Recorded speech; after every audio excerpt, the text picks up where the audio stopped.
Welcome into episode 210 of the Skate Podcast. I'm Brian DeFelice, joined by Bridgette and Scott McLaughlin. Bridgette and Scott, we are in the dog days of summer, and fortunately, there's always things to talk about in the world of hockey. So, as it pertains to the Bruins, we're only 5, 6, 7 weeks away from really feeling like the hockey season is going to start back up. And in the meantime, there's some things to discuss, and there's some articles in the Athletic and some certain rankings from NHL teams this offseason with how they've done in free agency, and there's some prospect rankings in the Athletic, and we definitely think that can translate to some fun conversation for us today and go off of those things. So Bridgette and Scott, I'm gonna throw it to you guys and ask how you're doing, and then we just dive into some of these conversations. I'm doing well. Like you said, sort of a downtime in terms of, not many moves happening. Are a couple things on the horizon that, just for housekeeping people should be aware of. Like Trent Frederick and Jeremy Swayman still not signed, but their arbitration hearings are scheduled for July 30th and August 1st. So coming up end of this month, if they don't agree to a deal before then. So, you're now less than 2 weeks out from that. That's obviously those two, and then Bergeron, and I guess to a lesser extent Krejci, but I think we all kind of expect Krejci's done. Those are like the outstanding orders of business left, and they're pretty big ones, especially in Bergeron's case. But we don't know when that's going to get resolved. We do have a hard timeline on when Swayman and Frederick get resolved one way or the other, and that's in a couple weeks. Less than a couple weeks.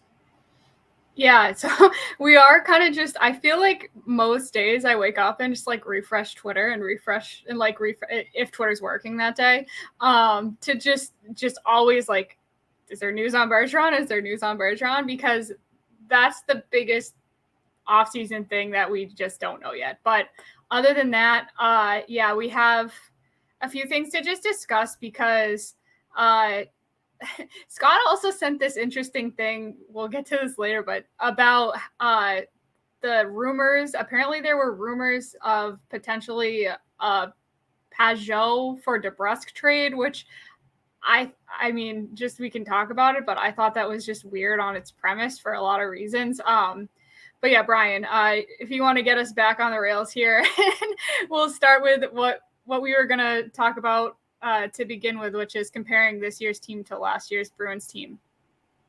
Right. Yeah. So I'm gonna throw it to Scott, and Scott, you can reference the Athletic article about just kind of which teams were up and down, some of the better signings from free agency and whatnot, and where the Bruins may land on that. But Scott sent us this article, and it kind of got me thinking, with the asterisk being, in my opinion, which is going to happen if Bergeron comes back to this Bruins team. What if Bergeron comes back to this Bruins team and you have Bergeron, Coyle, and Zacha as 1, 2, 3 up the middle, and the defense is more or less the same, and the goaltending is more or less the same? What really are the needs that this Bruins team has compared to last year's Bruins team prior to the deadline that was already on historic pace? And I don't want to spoil it, so we'll get to it. But Scott, if you want to kind of go into the article and some of the good offseason signings that kind of play into these roster, because the Bruins did lose some players, but they did add some players in the offseason. So I know I was telling Bridgette before we started recording, a lot of the subtractions to this Bruins roster this year, or this offseason, it seems really daunting because we don't know about Bergeron coming back or not.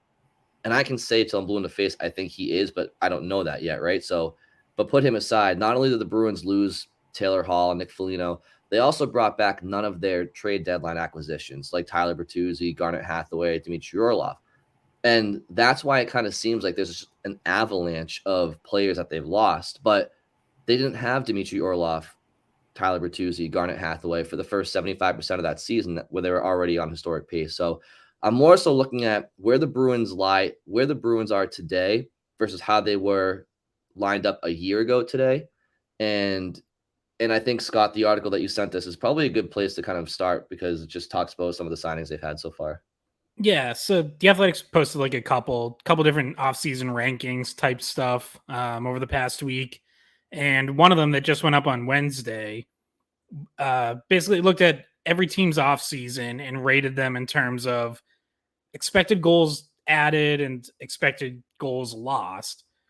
And this probably won't come as a surprise to a lot of people, but the Bruins are dead last. They're 32nd. By their projections, expected to lose 28 goals basically from last season's goal differential. But that number is with Patrice Bergeron out for now. So, as you can imagine, if he comes back, the number goes down. And I would also point out here that on one of our recent episodes, we were talking about, some of the other teams and where the Bruins kind of stack up in terms of still competing for a playoff spot. Guess who is just in front of them, 30th and 31st in goals lost this offseason? Toronto Maple Leafs at 30th, Florida Panthers at 31st.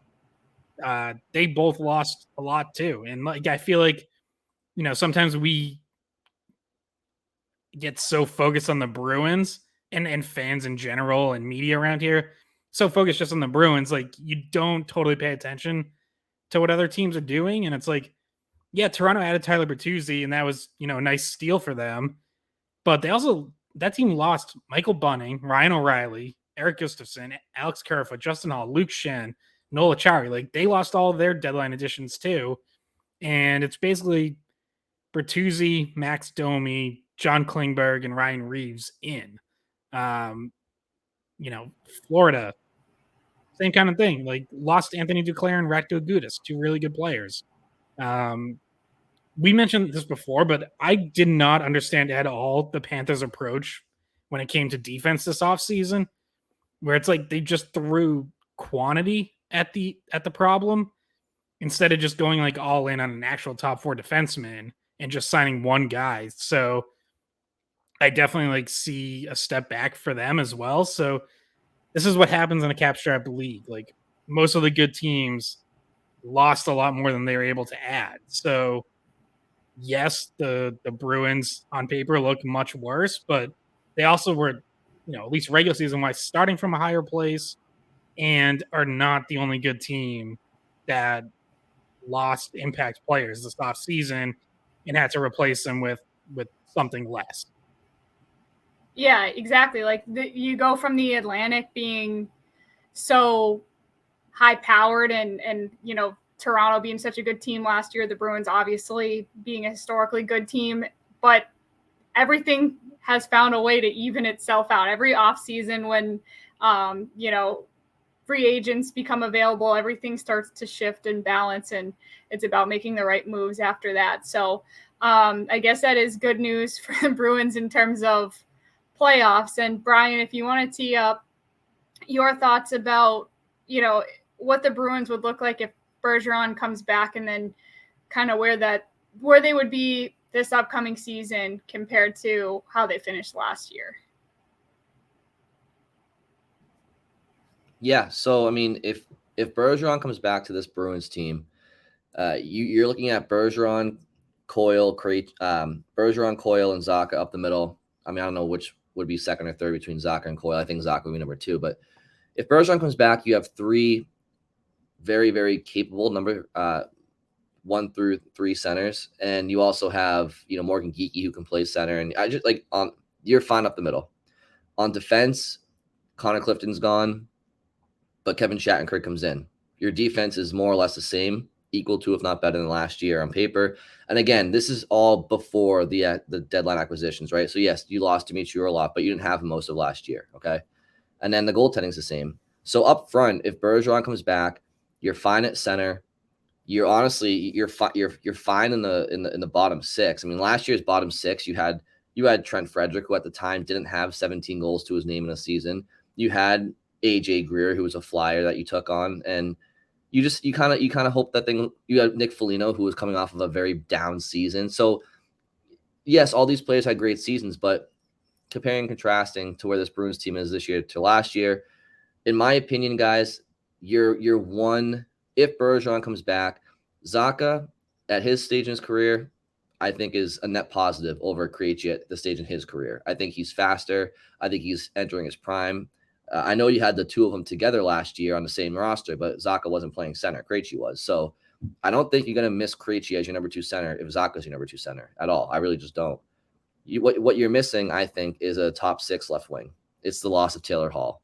And I don't know. I just feel like, again, if Bergeron comes back, but I just feel like, as I said earlier, because you've lost so many guys from the deadline and a couple of guys you had before, it seems like I'm like insurmountable. But if Bergeron comes back, I just don't think you're as far away as you were at this time last year. I just don't. And I don't know if you guys have any similar. You're going to look different, right? Like JVR on this team, Lucic on this team, Morgan Geekie on this team. Is it Patrick Brown? Patrick Brown, is that his name? Yeah. Yep. I mean, like he's like these new players. Jesper Boquist now in the fold. Mm-hmm. That's right. Jesper Boquist too. Yeah, and I forgot. Yeah, see, and yeah, like this team, honestly, yes, they did lose a lot, but they've also they also have done a good job of bringing in some replacements and with maybe some low risk replacements, because I don't think anybody's expecting much of these players, but I think they all have pretty high ceilings if they were to reach their capabilities. And you never know if somebody comes up from the minors too, like a Merkulov and a Lysell. We'll get to that later. So I don't know. I was just thinking about on the drive this morning that I just feel like if Bergeron comes back, yes, this team's going to look different up front, but as far as needs compared to last year's Bruins team last July, you're a top 6 left wing short, in my opinion, and I don't think that's that insurmountable as the year goes on. And Taylor Hall didn't even always play in the top 6. Like you're missing him. He plugged in on the third line a lot. So more like a middle 6. But yeah, I mean he's the big loss in terms of guys that the Bruins had before the deadline, and obviously Krejci. But like we mentioned, it's different with Krejci just because of where he's at in his career, and he's just a little bit older, and we're not really sure where his mind is at currently. But yeah, you're a Taylor Hall short of where you were last year, which by the way, it's going to be harder to replace with somebody that's on a lesser contract, but it's not impossible to do. So if you've got a few versatile players that you can, switch around to the left side if you need to and see how it looks. It's not like Taylor Hall, which I'm not trying to insult Taylor Hall. I actually really like him as a player. He's not somebody that's an irreplaceable type of player.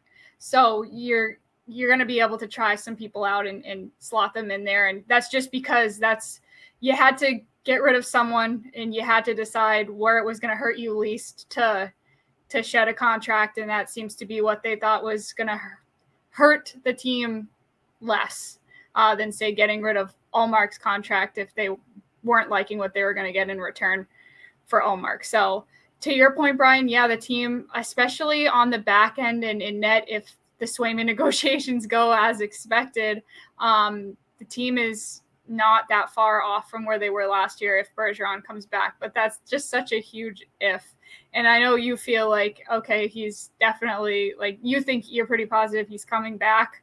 I still don't really know, Scott. Where are you right now? I'm hoping that, like, I feel like is it Lou? Somebody last year had it early. Like, Lou might have been the Krejci. Lou Merloni had. Lou had Krejci news. Yeah, he broke that. Yeah, Bergeron. Things tend to stay really quiet with Bergeron. I think he doesn't leak things, and I think people around the team and around him have so much respect for him that, like, they're not going to leak it. So I keep going back and, like, I keep ending up somewhere around 50%. Today, I'm leaning a little more towards him coming back, but it's like 52-48. Like, I just, it's hard to get a read on it. But I guess I do kind of feel like the longer it drags on, maybe there's that chance that it's similar to last year where he's leaning towards coming back, and it's, hey, Don, like, take care of your business with Frederick and Swayman, get the cap set, and then, like, let's talk about what we can work out, what's left for money, how we can fit me in. Like, that could be happening, but, the last time we talked to Sweeney at the end of the development camp, it still sounded like they just legitimately don't know yet. Like there just hasn't been an answer, or even an indication. Because last year, the point I said before, but Sweeney and Neely, when they would meet with the media, like at the draft, they were at least hinting that like they felt good, and they would use words like positive discussions and, or like positive indication. And you could tell that there was some underlying optimism there, that where it's like they can't come out and say it, but they have a pretty good feeling. And this year it's been much more like, we're just not giving you anything. And I don't know if that's just a change in their approach where, they're not even going to give the media fans like that little bit of positivity, or if it's that they just legitimately don't know. And so they can't say one way or another. But yeah, I mean, to this discussion though, if Bergeron's back, I honestly think like you have a pretty good roster that at least gets you through and has you in playoff position come trade deadline, and then you see what you can go get. But if you're lining up Marchand, Bergeron, DeBrusk on one line, Van Riemsdyk, Zacha, Pastrnak on another, yeah, Van Riemsdyk is ideally a third liner at this point in his career. But that's still a really solid top six. Like with the defense and goaltending that they have behind that, you're still going to win a lot of games, and I don't think you're going to be in danger of missing the playoffs. Then your third line probably looks something like Frederick Coyle Geeky, which, okay, it's not a third line that has Taylor Hall on it like you had last year, but I think that's still a pretty solid third line. Like I do think Geeky can play up. I think he could be a good third liner. We know Coyle and Frederick are good third liners, so suddenly like you might have to upgrade in a spot or two come trade deadline, but I don't think you need to like do anything right out of the gate. I think if that happens, you have a roster that is absolutely capable of winning enough games to have you pretty comfortably inside the playoff picture. Obviously, if Bergeron doesn't return, there's a lot more question marks there, because now you're not just down, a top six winger who's an upgrade over Van Riemsdyk. Now you're also down a top six center, and your top two centers are Zacha and Coyle, who, ideally would probably be your second and third centers, not first and second. And to the Bergeron thing, like the timing of it, how he hasn't said one way or another, the team hasn't said one way or another. One of the annoying things I've been hearing as a narrative in, sports talk radio and just in general is like, is he dragging it out to be dramatic? Like, is this just like, is he being dramatic? It just drives me crazy, because that's obviously not what's going on. He's not like trying to make people wonder for the whole summer. The team would love to announce, I'm sure, that he's, whether or not he's coming back. Well, they'd like to announce that he's coming back, but the whole, he's being like, he's creating drama, blah, blah, blah. Like, I don't think that's really what's going on. Yeah. And, the idea that like somehow he's holding up the Bruins offseason or whatever, it's like, clearly he didn't. Like they went out and spent and made their additions on day one of free agency. So, I know at the time we were like, when Sweeney said at the draft that, his decision isn't going to affect our offseason, we're like, how is that possible? Like, how do you plan, doesn't it dramatically change your plans if Bergeron returns or he retires? But I kind of look at it now, and I'm like, I think it more so just changes expectations, because if Sweeney knew Bergeron was retiring, the offseason still may have looked the same, because there weren't top centers available, and guys that were rumored to potentially be on the trade block are still sitting put. They haven't moved. Mark Scheifele, other than Dubois, obviously, which they were never going to have the prospects and picks to be able to pull that off like the Kings could. But Mark Scheifele hasn't gotten traded. Elias Lindholm hasn't gotten traded. Like, those guys are still with their team. So, maybe Sweeney might have been more aggressive on something like that, but like he still could be now. Like, those guys are still, if they're available at all or ever were, like, they're still there. So, I don't know that he actually would have dramatically changed what he did this offseason if he had a definitive answer on Bergeron. There wasn't a whole lot more to do, because that top center just wasn't really there to be acquired in any remotely affordable way, at least not yet.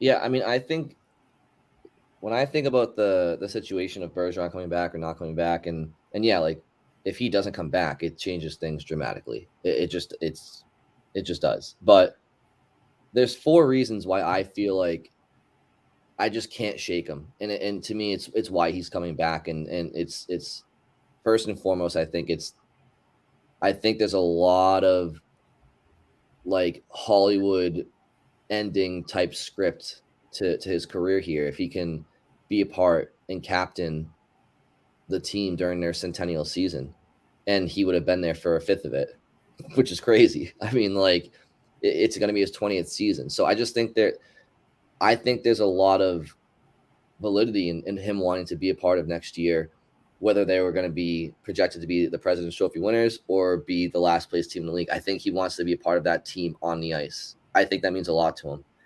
Secondly, I think that I just don't think he wants. I think he knows this.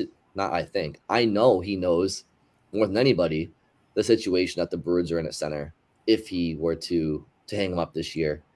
And I don't think he wants to do that to them. And it's not that he owes them anything, but I do think he believes that the Bruins might only need one more year to try to figure something out for his replacement. And it could be through free agency or a hockey trade. I think he believes the Bruins can find his successor in the next year, but not right now. And I don't think he wants to put them in this situation in their centennial season. I do think he wants maybe to have one last trip around the sun to kind of stop and smell the roses. I think that would be maybe nice for him to do, whether he admits that or not. And I also think that there's an addiction to being a competitor that I don't know if he's ready to give that up, because it's a very hard thing to give up for an athlete, because when you're an athlete, it's how you identify yourself throughout your life. It's like, it's how you become a professional outside of the skill set. It's they've lived it their whole lives, day in and day out. And I just think that you have to know you're ready to leave that all behind. And he's still clearly a number 1 center in this league, like you said earlier, Scott. So, those 4 things to me add up to him coming back at least for one more year. And I think you make a good point about him allowing Sweeney to maybe figure out some other contracts right now with Frederick and Swayman, and come back, talk to me after that, and maybe I'll just come back for a couple burger vouchers at Legends after games or something like that. So, but in all honesty, the centennial season and not wanting to leave the Bruins high and dry at center during that season, I think those I can't shake those out of my mind, and I would be really surprised if he didn't come back for one more year. And I know he just had a child. And I know that he's probably feeling it on the body a little bit and whatnot, but I would be surprised if he didn't come back for one more year. I'll put it to you that way. I'm not going to say that he won't retire, but I'd be a little bit surprised. Krejci, on the other hand, I mean, I'd be surprised if he came back. But Bergeron, I'd be surprised if he didn't come back for one more year. Yeah. By the way, if he does come back for a 20th season, he would be only the 4th Bruin in history to play 20 or more years with the team. Some mid-pod trivia. Can you guys guess the other 3? You said 20 more years with the Bruins? Yep. Well, Bork? Yep. Oh, geez. Okay. Are these all like easily guessable, or are some of these like reaches? Sure. I think no, not Eddie. Sure. I think one more you should be gettable, and one might be a little off the radar, just because of how long ago it was. Milt Schmidt. No, surprisingly. Huh. I'm guessing there's a lot of them that are like right around like 18 years that seem like I don't know, Scott. It has to be players from, I mean, hold on a second. This is not Terry O'Reilly. No. Johnny Busick. Really? Yeah. And Dick Clapper was the other one. I wouldn't have. Clapper is just far beyond me. Busick surprised me. He was there for 20 years. Yeah, because he was there for basically a decade before Bobby Orr even got to the team. So he was there through some. Well, I think they reached the Cup final like his first 2 years, lost, and then were just like irrelevant for 8 years, and then they finally got Bobby Orr and came back. Wow, that's crazy. I wonder if like any of the, I wonder if that would even trip up a lot of diehard Bruins fans that were alive for some of these players, or at least for part of their careers. Wow, interesting. Good Yeah, because there was so much less interest in the team like during the early and mid '60s. You know, like yeah. I mean, even Bork, I was like trying to figure out if it was technically 20, because I know he played 21 years, and there's the infamous call after 21 years, Raymond Bork, but he won the Cup with Colorado the year after being dealt at the deadline, I think. So I was trying to see if that was technically 20, but apparently it was. So yeah, Bork was obvious, but yeah, Dick Clapper, I mean, that was, what was that, like the 20s and 30s and 40s? Yeah, 27 to 47 was his career. Yeah, so I'll let myself off the hook there, but the Chief one, I'm a little bit surprised by. I didn't realize he played that long. They actually this week just put up something on their social media, the bear tracks with Busick, I think in British Columbia, like out on the lake and whatnot. So, or is it the ocean? Yeah, I don't know if they're gonna put out like an actual like full video on the day they spent with him up there, but they did do something with him this week. Yeah, I'm jealous of like the Bruins video and social media team that like whoever gets to travel for some of these trips and just hang out with Johnny Busick on a lake, like and then like the one where they went with Swayman like fishing up in Alaska, and there's a lot of ones that look pretty cool.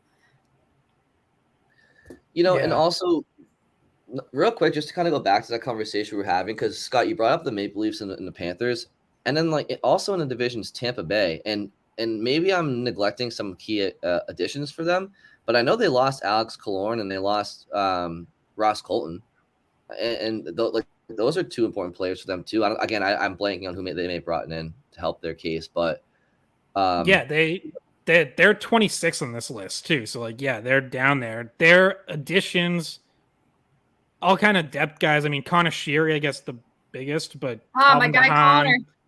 Calvin DeHaan, Josh Archibald, Logan Brown, Luke Glendening. They also just lost a lot of their identity. You know, Corey, in addition to Killorn and Colton, Corey Perry, Patrick Maroon, Pierre-Edouard Bellemare, all gone. Like those were bottom 6 identity type guys for them. So so that's gonna be a different looking team. Where did Maroon go? Do you know? Perry went to who did they go to? Who did Perry and Maroon go to? Maroon went to Minnesota. Perry went to Chicago, another veteran with Hall and Foligno. And Bellemare, I don't know where Bellemare went. Oh, Bellemare went to Seattle. Right. Wow. Okay. Yeah. I mean, so that's you put it really well. They lost a lot of identity there, and they lost some middle 6 players too. So, you know, I think just to kind of wrap up this conversation, I think we're all kind of in agreement that, like, again, capital letters, if Bergeron comes back, this team's still going to look much different up front because there were significant changes. But from a needs perspective, if he comes back, this team isn't from a need perspective that far off from what they were last year going into the last season, and that was. Now, obviously, I'm not expecting them to go on a historic run just because they have a similar, you know what I mean? But like, as far as like expectations, like, yes, this team should be playing meaningful games in the spring, or, you know, approaching the playoffs at the maybe they'll go further than the first round, being pissed off from what happened last year. Well, that tends to be what happens. I think that we've talked about that before. And what have we learned, right? Like, Scott, you made a comment earlier about how if they're having a good season, see if you can maybe upgrade at the deadline. But it's one of those things where it's like, I don't know, like, do you upgrade at the deadline? Because like, upgrading your roster on paper clearly doesn't always equate to playoff success. So it's like, maybe sometimes just if you're comfortable with the team's chemistry and how they're playing, just roll the dice and get Bertuzzi back. Yeah, maybe get or you try to find like the one right fit, like Vegas did with Barbashev, you know, where it's exactly. I mean, I remember when Vegas got Barbashev, we were like, or, at least I was, and I think a lot of people were like, did Vegas really do enough? Like, is that really enough? Where does he even fit in? Turns out it was like the perfect addition, and they really didn't need anything more than that. Yeah, I mean, I do kind of, we mentioned it a little bit like right after the season, but you do kind of wonder if like the Bruins, it was almost just too much of a good thing where they, because of injury, like we all understand why they added as much as they did because they had injuries that they weren't really sure about. But as a result, like you never ended up settling on your go-to playoff lineup because you kind of had this mix of new guys and guys returning from injuries, and you just didn't really have that time to kind of build up and figure it out. And it's an easy second guess. And again, like I loved all those trades, so like I'm not gonna sit here and say any of them were mistakes, but you didn't end up like not really knowing exactly what worked best for you.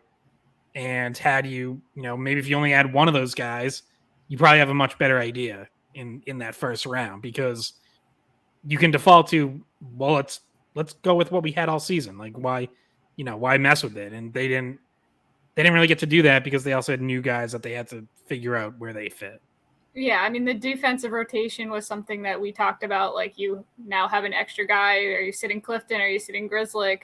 That became kind of a mess. And then they kind of just never found the right spot for Bertuzzi, and didn't play him where we thought he would be playing. And then, I mean, Hathaway, there wasn't really a big issue with how they used Hathaway. But, yeah, it was maybe added to confusion. But either way, those are all really good moves that theoretically it was really what you would think would have made them the best team, like the deepest team in a very long time. So yeah, I guess we don't need to get that far ahead of ourselves, guys. It is still the middle of summer.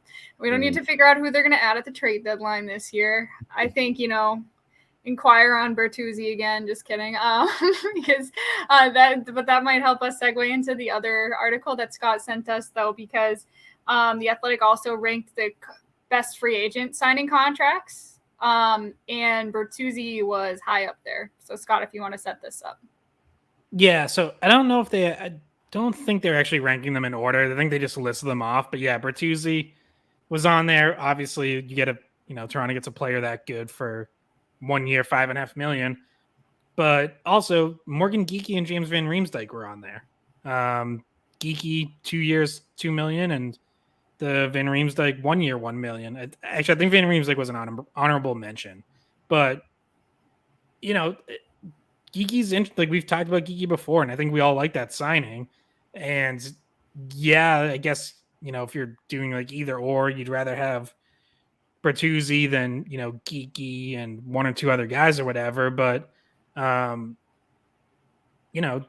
has some upside and he can play center, and that was like a good risk worth taking. And if he ends up being a solid third liner or even can play center for you somewhere, like 2 years, $2 million for that is gonna look really good. And that's when we talk about like could Sweeney have just waited it out on Bertuzzi and not made other moves, and it's like I think Geekie would have been off the market pretty quickly. Like I think other teams definitely would have been interested in doing something like that. So I think James Van Riemsdyk probably was going to have other offers. I think Kevin Shattenkirk even said like he had talked to other teams. So it's Lucic. Yes, I think you could have waited on Lucic, and he would have wanted to come to Boston and left that door open for a couple days.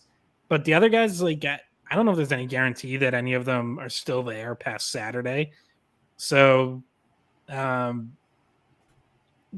like all of the Bruins signings, I've liked just in terms of one-off deals, just evaluating them all individually. Like there's nothing in there that's an overpay or that commits you to someone for longer than you'd want to. Like they're all short-term deals, and that obviously contributes to the idea that this is a bridge year, but that doesn't mean it has to be like a bridge year in terms of not being competitive and just resetting for next year. It's a bridge to getting to a better cap situation next year where you will be in position to be able to give someone more money, more years, more of a commitment. Whereas like that just wasn't really an option this year with what they had to do cap wise. So, I don't know how it's going to pay off or if it will pay off, but all those deals individually, and including Geeky and Van Riemsdyk as the Athletic highlights, like they're good contracts. And ultimately, with the little cap space you had, you did a pretty solid job. Like, I think those are some pretty good signings. And I've said this before, but like, I don't at all buy this idea that you hear from some people of, they're all washed. All these 30-something guys are washed. Van Riemsdyk, Shattenkirk, Lucic. Lucic is the one, I don't know how much he has left, but you're putting him on a fourth line. And if he can't even do that, then you easily replace him. Van Riemsdyk and Shattenkirk, I don't think they're washed. I think they're not in their primes by any means, but I think they're still pretty good players. Van Riemsdyk, they're probably going to have to ask to play a little higher than you'd like, but he did score 24 goals 2 years ago. So if he gets back to that level, then you're very happy with that for $1 million.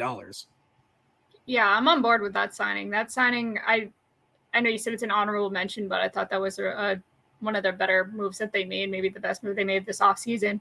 To get to the Bertuzzi part of it, him being on the top 10 list, I mean, I feel like for some of these guys, it's really, I mean, when you're talking about the contracts that were best, you're talking about guys that took less than maybe they were worth, right? In terms of Bertuzzi, like that contract is a good contract for the Maple Leafs because everybody kind of thought he would get more than that. So when you look at it for, you can say it has a high value, because he's probably a better player than what he got paid.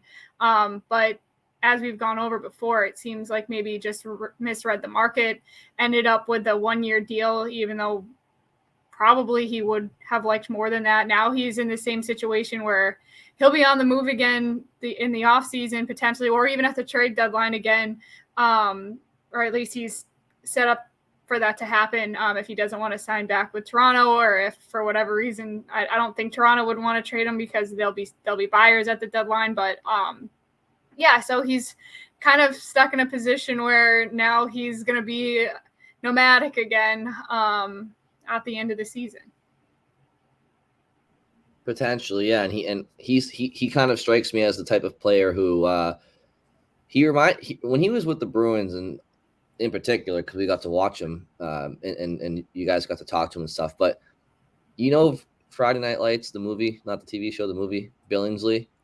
He just kind of gives me Billingsley vibes, and just like I'm just here to kind of F shit up and do my job and get out of here, and that's not a personality that looks like it might thrive in Toronto, where they're just up his ass all the time and questioning him every 2 seconds. So I don't know if from a stylistic perspective he'd like to play in that environment. But if he has a good year and they offer him a ton of money, maybe, but I don't think Toronto's going to be able to do that. So we'll see, which is kind of why I was surprised.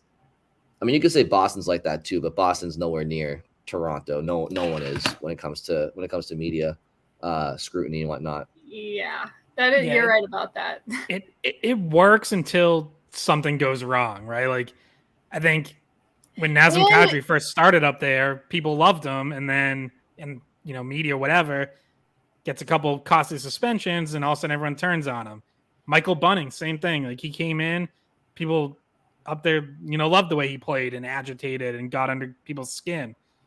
And then a stupid suspension, and they turn on him, and he's gone. Like, so not that Bertuzzi's not the cheap shot artist that those guys are. I don't see him doing that, but like, I don't know, he could low bridge someone, or like do something like that, or if he just struggles at some point, like, yeah, it doesn't take a lot for people up there to turn on you. Well, think about it. He wouldn't have been able to play in Toronto back during the pandemic. Like he wouldn't have played a single game. He couldn't have even gone there. So like, and people in Canada took that stuff very seriously. So there's definitely some people up there that remember the situation he was in during the pandemic, not being able to travel to Canada. He is a little bit of a different person. He's not necessarily, like he doesn't have an entirely clean track record with things that they've liked or didn't like up there. So he's a little bit different in that way. So maybe he's not going to cheap shot people, but who knows? And I'm excited. I hope at some point someone resurfaces some of the quotes he had from when he got to the Bruins, because if you remember, like the little bit of tape he did have on his stick was American flag tape. And someone asked him about it, and he was like, because obviously he's from Canada, so it's like, that's interesting, like American flag tape. And he said something along the lines of like, I consider myself more of an American now. I like it more here. And I think that was in response to like, some of the COVID stuff and how strict Canada was. Like, yeah, he was very against that and was obviously pretty outspoken at the time. So, I'll be interested to see if people, kind of go back and dig that up and ask him about it. Now that he's in Toronto, does he still see himself as more of an American? Yeah, he didn't get criticized here really at all when he came in. So actually, I mean, the biggest pundit for Tyler Bertuzzi was you, Bridgette. Probably that when he had that turnover in front of the net. Oh, you mean the biggest, right? The most criticism. I'm still pissed off about that. It's like he goes out and scores like 7 points in 2 games. Bridget's like, yeah, but that one turnover still pisses me off. It does. It still does. I still see it clearly when you say it. Like I'm visualizing it, and I see it. I'm not trying to set you off again. I know it was an egregious giveaway, but yeah. I mean, look. So the JVR, the Shattenkirk, the Geeky, and the Brown signings, but mainly the 3 prior ones, like, and the Boquist. Yeah, and Boquist for $750. I mean, like Don has done he's gotten all these guys locked up for essentially what you were paying Taylor Hall, more or less, right? And it's like, and Scott, I know you mentioned how it's you don't like to look at it like that because you have to bring these guys in regardless to fill these holes, but like, I mean, these are established names. I mean, JVR, Kevin Shattenkirk, those are NHL established veterans. Yes, they're not in their prime anymore, but you know what? Like, they're still very capable players. I mean, JVR, I think, had 30 points last year. His career high, I think, was like 60 or 61 with Toronto one year. It's not like he's never been like a 100-point guy, right? You're asking him to be a big body in the power play. And yes, maybe you're asking him to play a line ahead in the lineup on the second line. But, when you're playing with David Pastrnak, maybe, maybe he'll end up having a close to a career year in point production. You never know. Pavel Zacha as well. I mean, if Zacha and Pastrnak could just kind of play off of each other, and JVR could just be in the right place at the right time and more or less just keep up and be a big body to create space for them down low. I mean, I think it could be fine. Honestly, it's not optimal, but he could be fine. Kevin Shattenkirk, you're asking him to be a 6th defenseman, and you know what? He's got a championship under his belt. He's smart. He doesn't need to be the fastest skater in the world. He's playing defense, so he just has good gap control, and he's smart, and he's got talent. Yeah, I mean, Sweeney and Geeky has a huge, I don't know, I want to say a huge ceiling, but he's got a decent ceiling that sometimes a different environment and a different role brings that out in a player, and I think the same goes for Boquist. So that's what happened with Zacha, and I still think Zacha, we haven't seen his ceiling, so I wouldn't be surprised if he had his best year. Mm-hmm. Yeah, so it's been an interesting summer, and I think, and especially if Bergeron comes back, I'm actually interested to see how this new group of players, plays out. And it's interesting because last year you hear it feels like every Bruins team says that. I've never seen a Bruins locker room with Bergeron and Marchand in it sit there and not say, yeah, it's a really close room. We love playing for each other. Like every team says that, and the Bruins were no different last year. Like Foligno said it all the time. Like, we just really want to win for each other, and we love each other. We're a family in here. Well, when you take out 7 players of that team, or 7 or 8 players of that team, and add in 7 or 8 new players, there's going to be a chemistry difference too, like in the room, like getting to know each other and stuff. So that's all, we're going to see it all play out. But yeah, the individual free agency signings, I think Don did a great job to address some needs at bargain pricing, and considering the cap situation that they were in, I think for that alone, I think he deserves credit because he got that job done, and we're talking about being a Bergeron return away from once again putting back out a team that really should be a playoff team, and we'll see what happens. But I think it was a good article. All of that relates to this other thing that Scott sent us too, which is that if Don Sweeney was looking to replace Bergeron with like another veteran center, the idea of trading for Pageau, to trade DeBrusk for Pageau, which Scott, I think you're pulling this up right now. But I don't understand this move. Like if this move had been made, it would feel like an overreaction for trying to replace Bergeron. Yeah, so just to set this up, so this seems to just be a like Twitter rumor more than anything, but because it got tweeted out by Stefan Rosner, who covers the Islanders for NHL.com and the Hockey News, all of a sudden like people gave it some legitimacy. So here's what he tweeted. There's a rumor going around that the Isles and Bruins are in talks regarding DeBrusk Pageau. Haven't heard a thing. Pretty sure it's speculation because if Bergeron and Krejci retire, Bruins need a center. He adds commentary from the Islanders side saying, can't see the Isles moving Pageau unless it's for an elite scorer. From the Bruins side, I can't see the Bruins moving DeBrusk for Pageau because DeBrusk is just a better player. Mm-hmm. And I like Pageau, by the way. Like, I really like his game. I think he's a really good third-line center, physical, penalty killer, a little bit of scoring. But, I mean, DeBrusk is a bona fide top six winger at this point. And I don't see why the Bruins would do that. Like, if they are trading for a center, it's a clear top two center. Pageau, to me, him and Coyle aren't exactly the same players. Like, they play differently. But offensively, I think they have similar ceilings. So, not really interested in like adding another guy who's really just a third line center, maybe can play up to two. Like I already have that in Coyle. I'm fine there. If you're getting a center, make it someone who's a clear upgrade over Coyle and, clearly bumps him back down to the third line. So yeah, I think it's pretty easy to dismiss this, but it's just odd. Like I don't even know really where it came from. DeBrusk, but it's not. Yeah, it's not like the Bruins are super and younger by like 4 or 5 years. Yeah, it's not like the Bruins are super deep at wing either. We just spent 15 minutes talking about Vin Riemsdyk's probably playing higher than he wants. He might have to look to try to add a top six winger. Well, that problem gets even worse if you trade away Jake DeBrusk and don't have a replacement. Yeah, and we're not sitting here saying, oh, the team's close to where they were last year if Bergeron comes. Like you're talking about, you're talking about a much worse situation because then that means Bergeron's. If you see them make that move, that means Bergeron's not coming back. I also don't see much of a reason for them to pull the trigger on that either way because DeBrusk is your top line right winger. You're not trading him for a 30-year-old center that's not like you'd want to be fine if you're the Bruins. If you're looking for a center, if you really want or know you're moving away from Bergeron because he's retiring, you got to go younger. You're not going a 30-year-old center more than likely. And Pageau's small, plays a different style game than Bergeron. I don't know. I don't. But the funny part about it was the insinuation was that deal actually was bad for the Islanders because DeBrusk wasn't good enough. Which, like, what?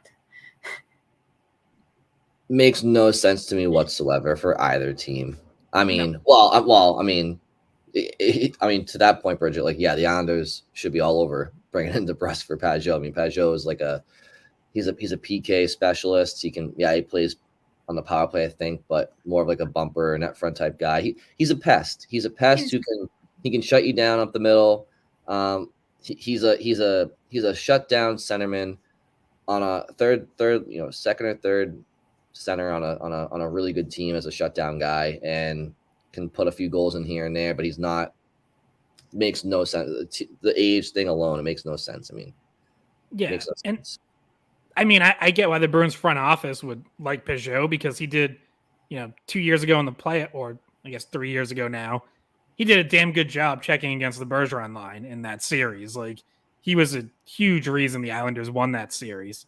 But I just don't like that's to me just isn't the need for the Bruins. It's a third line shutdown center. Those guys are valuable, and like I said, I like Peugeot, but to me, that's not what the Bruins need. Like, you need someone with offensive upside who can help your top six if Bergeron's gone. So that's not Peugeot to me.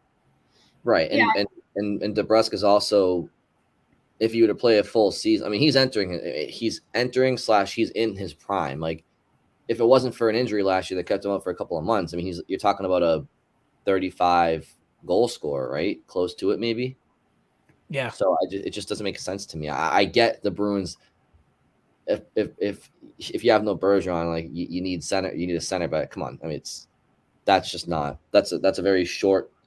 It's a very short term move that doesn't even make you better. You're losing how many goals in a player if you were to Also, give DeBrusk.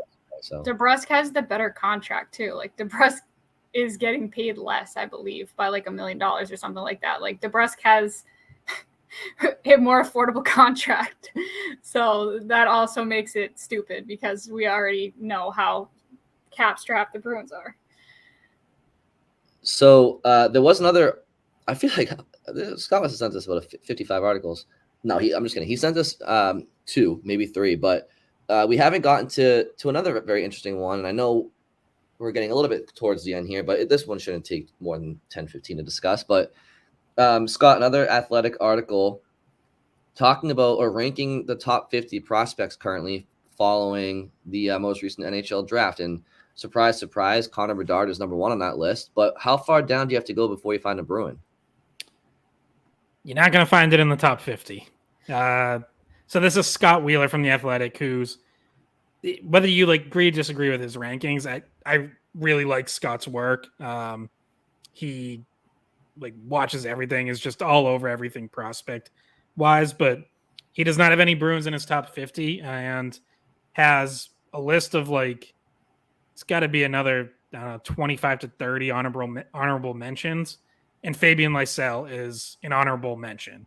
The honorable mentions aren't ranked, so I guess you could say he would have Lysell anywhere from 50 to 75 or something like that. So Mason Lohrei not there, but yeah, I mean, I guess I'm not super surprised by this. This seems to kind of be a common trend with prospect and analysts and rankers of not viewing Lysell as a true elite blue chip prospect, but more as just a good prospect who kind of falls somewhere in a whole group of guys who probably go 40 to 100 or something.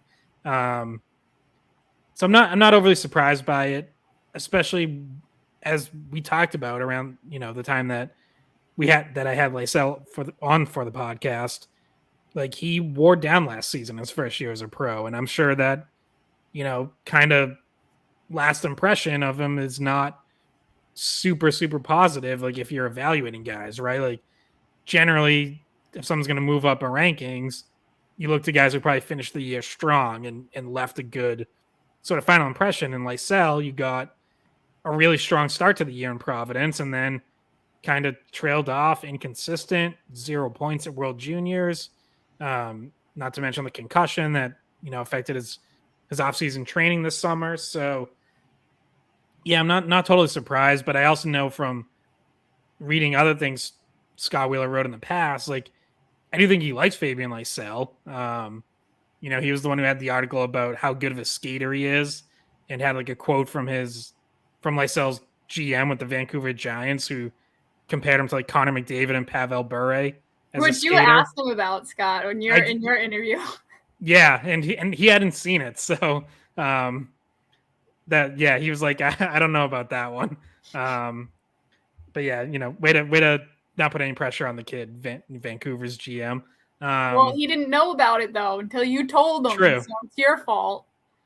Maybe he will have more confidence. Maybe he'll be, in his head, he can be I'm McDavid, I'm Bure. Like, I don't know, little confidence boost. There you go, Scott. He sees Scott on the 9th floor for like the next 15 years of his career. Like when he's having a bad game, he just looks up and sees Scott doing this. Like when a parent tells a kid to start skating. Okay, I'll start skating now. Oh God. Yeah, no, Scott, go back and listen to that interview. We posted that as well of Scott with Lysell, and Scott also talked to Mason Lohrei at rookie development camp. So the Lysell one in particular, because we seem to talk about him more, definitely worth going back and listening to, especially him in his own words talking about his struggles with injury and fatigue. Yeah, I mean, I was talking with Bridgette earlier before we started recording. I just feel like I understand long season, a lot of hockey being played. Maybe he felt worn down, like he told you, Scott, and yes, he had a concussion at the end of the season, and it's gone into the off season at this point and whatnot. But last year, yeah, the World Junior tournament and having 0 points in 7 games for a kid who was supposed to be one of the best players in the tournament, not named Connor Bedard, and one of the older players at that point in the tournament. It was disappointing. And Sweden's obviously supposed to be a good team, and I was watching those games, and there were times where he wasn't on the first power play unit. There were times he wasn't even an extra attacker if they pulled the goalie, and little things like that just spoke to me. I was like, well, why is he not? Why is their coach not putting him in these situations? Take the points aside or lack thereof. He should be in these situations objectively if he's the best player they have or should be.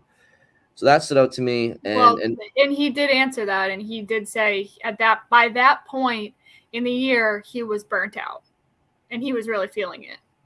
So like I think he almost would have preferred rest. He wanted to play in the tournament. He wanted to play for Sweden, of course.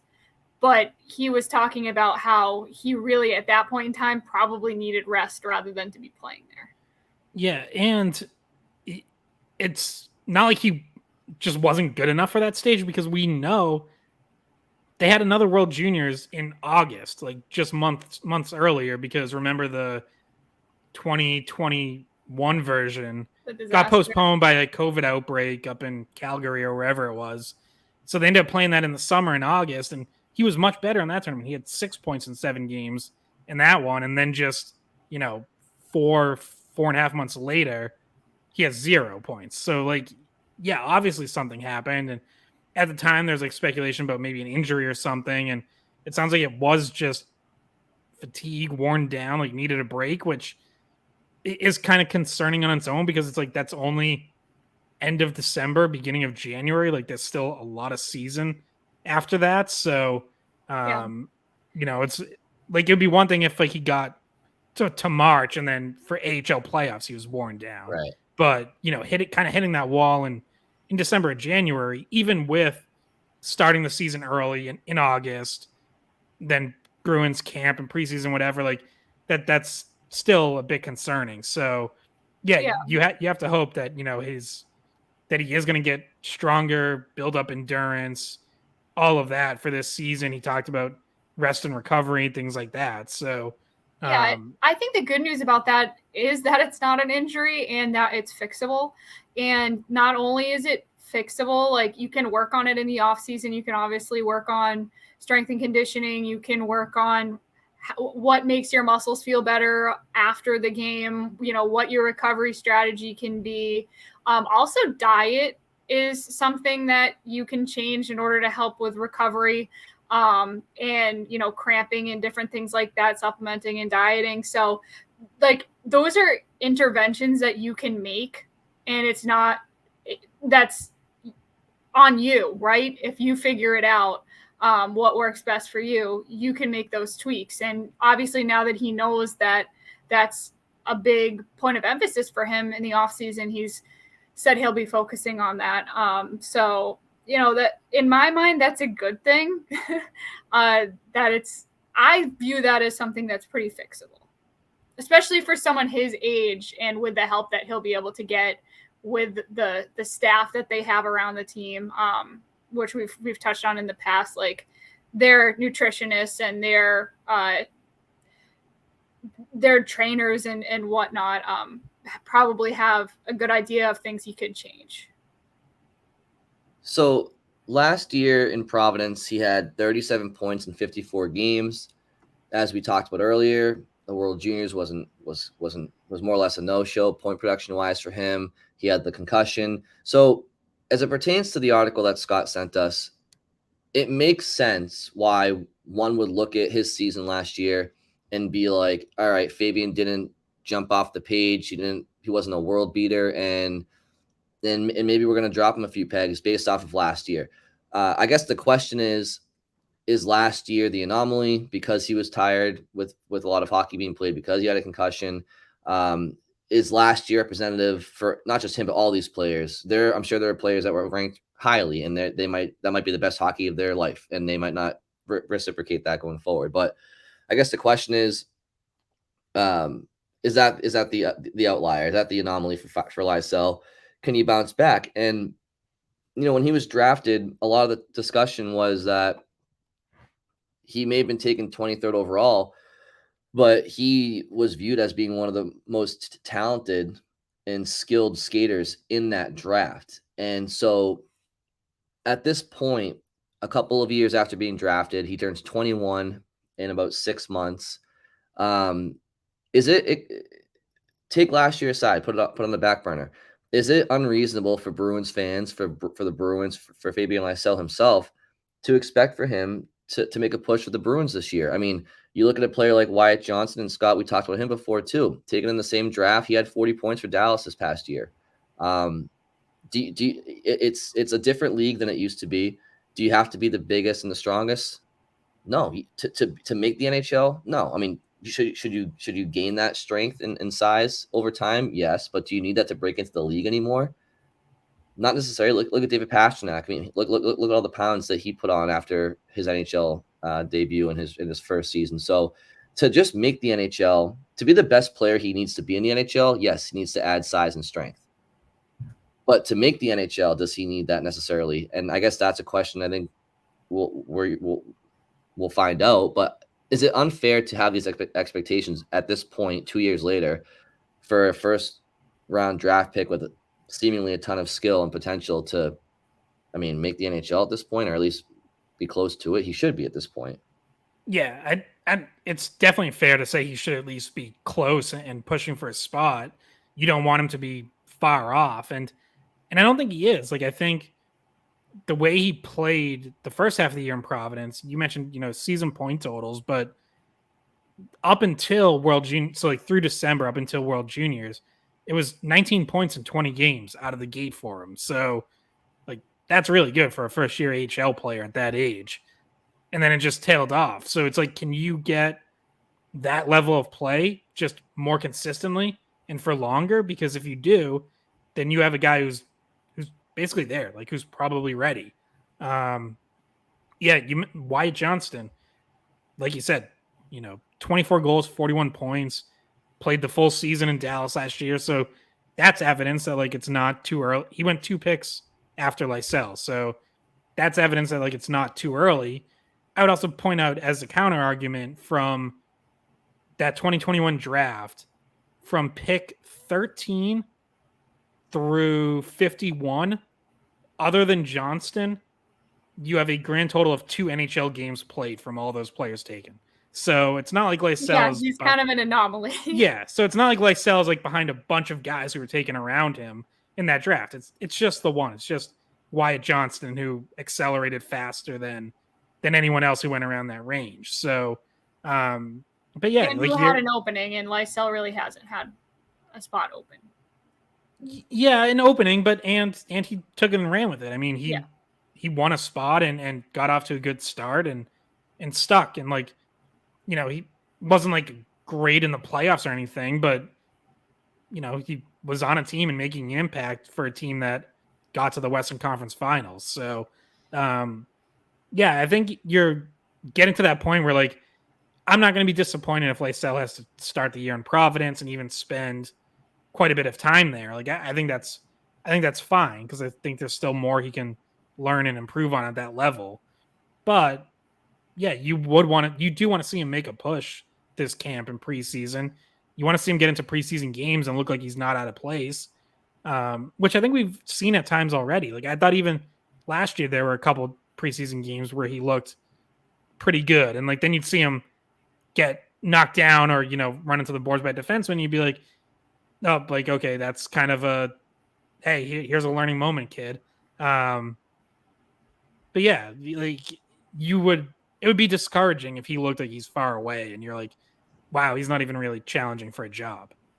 It feels like to me this is the first time in about maybe 6 or 7 years though where that opportunity Bridgette spoke to seems to be there for the Bruins. It kind of feels like for me right now this is like the year that but when the Bruins lost to the Senators in the first round, and then that following year there was like that real youth movement, and all of a sudden opening night roster spots were taken by Danton Heinen and Jake DeBrusk and Anders Bjork. Like there wasn't this litany of just NHL established veterans 1 through 12 on that flight. Like the Bruins acknowledged we have some youth that we want to infuse into this lineup, and I feel like that should be a similar point now for Lysell.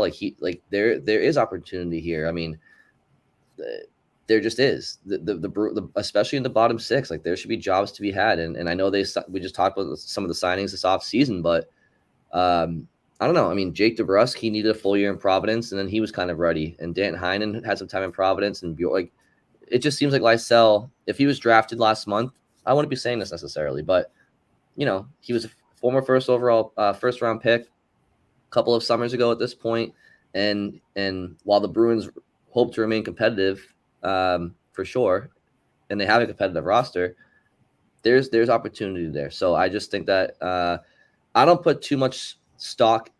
The article you sent to Scott, I'm not saying that the author is wrong to have ranked him where he did based off of last year.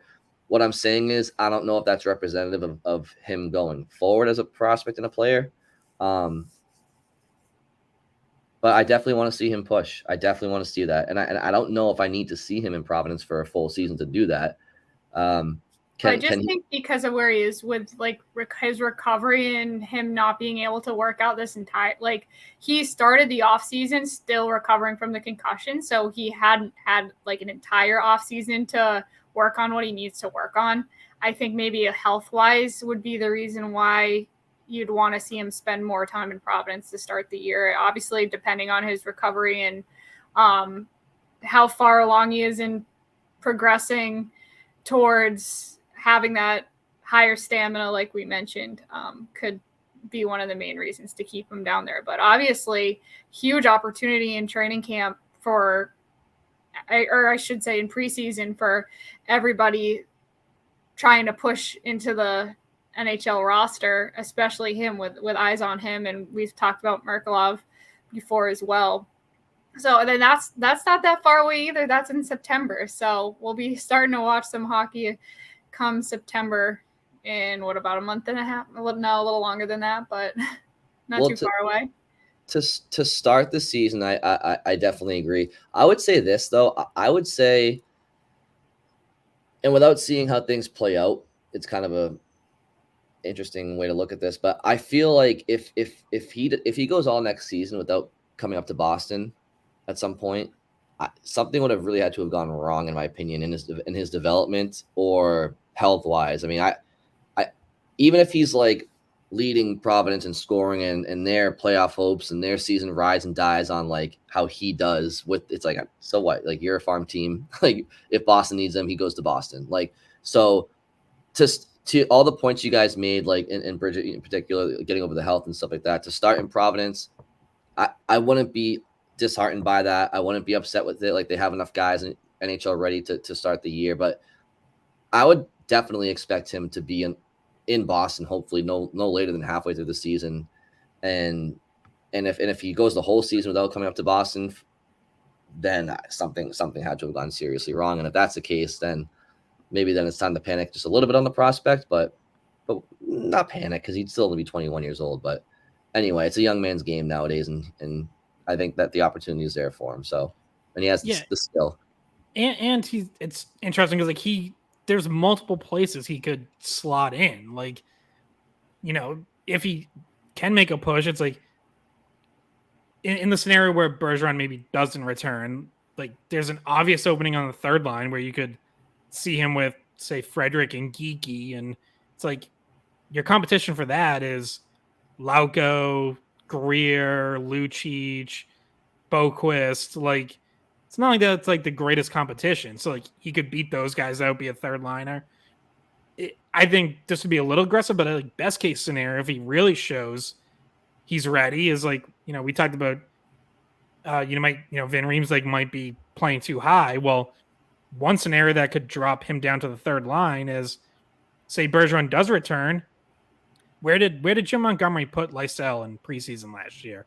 Where did he want to see him play? Yeah, he played him with Bergeron.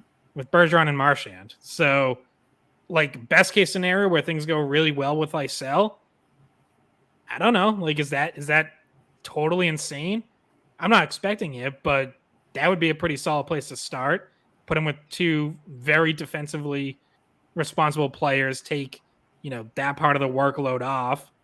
And then, like, you could line up, you can move DeBrusk back to the left, go DeBrusk, Zacha, Pasternak, Van Riemsdyk with Coyle, Frederick on the third line. And, like, all of a sudden, that looks like a pretty damn good lineup. Again, I'm not expecting that from Lysell, but I think like it's within the range of outcomes. Like, that's not totally impossible if he has a really good rest of the summer and comes into camp and preseason, like, having taken a clear step forward. And I remember saying during last summer and then during preseason that I wanted to see him start in Boston just to see what it could look like. Obviously, that's not what happened. So we still haven't seen it. And if Bergeron's not there, we're not going to see it the way that Montgomery had put it together last year in the preseason. But I think people do at this point want to see a few NHL games from the guy just to kind of see how he matches up with NHL talent and how his speed looks against NHL defensemen. All right. I couldn't agree more. I think, honestly, guys, for July 19th episode, you guys got me ready for fall here. I'm ready to watch some preseason hockey. Wow. And some development camps and I stuff. still got a few more vacations to go on before that, so don't Fair rush enough. me quite yet. True. Very true.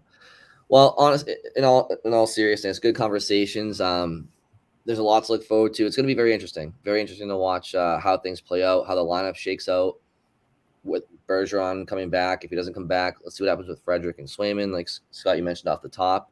And just, I don't know, there's something last year's finish, just it was just so, like, a lot of things. Don't bring that up again. Don't bring it up. It was just, I'm only saying, like, it's like one of those things where it's like, oh my God, we just watched the perfect season. They were so good, and minus the ending, like, what else is it to look forward to for another regular season? Well, how about a regular season where there's just like a bunch of different types of players, and now you get to watch like a just chemistry form with different players like that. The hockey nerd in me finds that interesting. Like, I like watching, like, guys find chemistry with each other and different lineups and stuff like that. So I am looking forward to seeing how this team looks, because it's honestly, it is kind of a much different team than last year. Not totally different, but especially up front, it's going to be much different, even if Bergeron comes back. I didn't like anticipate this, or this certainly wasn't like the plan for this podcast, but I feel like, as I'm thinking about this, like, I feel like this is the first time where my mind has sort of been more focused on what's to come without, like, dwelling on last season. So I feel like we're getting over it. Yeah. Full acceptance. We made it there eventually. This was like an episode where we're like, we just got to fill time. Like, what are we going to do? And I don't know. I'm starting to feel like this ended up being, at least for me, like a pretty important podcast. Like, this therapy. This could kind of be like the midsummer turning point. Like, I don't know. Some optimism creeped in there. It's weird. It's time for Scott to have his hot girl summer now. Scott calls his therapist. Hey, Shannon, you know what? Cancel today's meeting. I'm good. I'm kidding, by the way. I don't.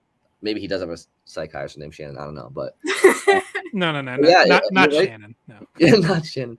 You're right, Scott. Though it's I feel the same way. It's like I'm last year. It is what it is. I mean, at the end of the day, like whether the Bruins win the cup or not, one team wins a year. I'm still pissed off about how it ended last year, but as a hockey fan, I do enjoy watching this stuff, and there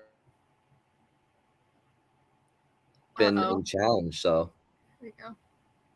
did I freeze? Yeah, we almost Yeah. made it, Brian. We almost made it. That's Did the I sign. freeze? Did I freeze like the Bruins in the first round last year? All right. Yeah.